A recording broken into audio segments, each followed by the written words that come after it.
कल्पना करें, समय की सुई को घुमाकर हम 1000 साल पहले के स्कैंडिनेविया में पहुंच गए हैं। राजा हेराल्ड की एक अस्वीकार की गई प्रेम कहानी, एक प्रेम का अस्वीकार जिसने नॉर्वे के इतिहास को बदल दिया।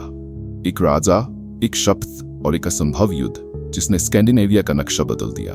उस समय स्कैंडिनेविया का मतलब था आज का नॉर्वे, डेनमार्क और स्वीडन। नॉर्वे के एक युवा राजकुमार जिनका नाम हेराल्ड था, उन्हें एक बुद्धिमान राजकुमारी से प्रेम हो गया जिनका नाम था गिरा। राजकुमार के प्रेम प्रस्ताव को सुनकर सभी ने सोचा कि गिरा जरूर मान जाएंगी, क्योंकि हेराल्ड उस समय एक बहादुर और शक्तिशाली योद्धा थे। लेकिन गिरा का उत्तर चौंकाने वाला था। मैं ऐसे व्यक्ति से विवाह नहीं करूंगी जो सिर्फ अपने छोटे से क्षेत्र पर शासन करता हो। अगर तुम सच में शक्तिशाली हो तो पूरे नॉर्वे को एक कर दो, फिर मेरे पास आओ। जिस तरह आज बांग्लादेश में मुस्लिम रहते हैं, उसी तरह उस समय नॉर्वे में वाइकिंग्स रहते थे। वाइकिंग्स छोटे छोटे स्वतंत्र समुदायों में बनते थे। हर समुदाय का अपना नेता या सरदार होता था जो अपने नियमों से चलता था।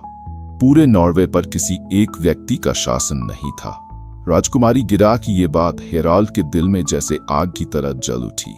उन्होंने प्रतिज्ञा ली, जब तक पूरा नॉर्वे उनके अधीन नहीं आ जाता तब तक वे अपने बाल नहीं कटवाएंगे। इसीलिए उनका नाम पड़ा फेयर हेयर, यानी लंबे बालों वाला हेराल्ड। युवा राजकुमार का युद्ध शुरू हुआ।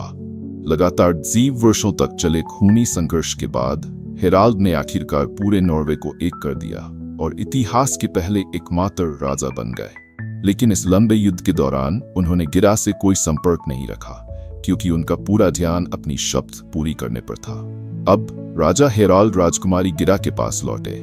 इस बार कोई बाधा नहीं थी। अब वे सिर्फ एक छोटे से राज्य के शासक नहीं थे, वे पूरे नॉर्वे के एकमात्र शासक थे। राजकुमारी गिरा इस बार मान गई। उन्होंने हमेशा एक ऐसे शक्तिशाली और महान शासक की कामना की थी जो सिर्फ एक छोटा इलाका नहीं बल्कि पूरा देश शासित कर सके। इस तरह राजकुमारी गिरा और हेराल्ड का विवाह हुआ और इसी के साथ नॉर्वे का इतिहास बदल गया।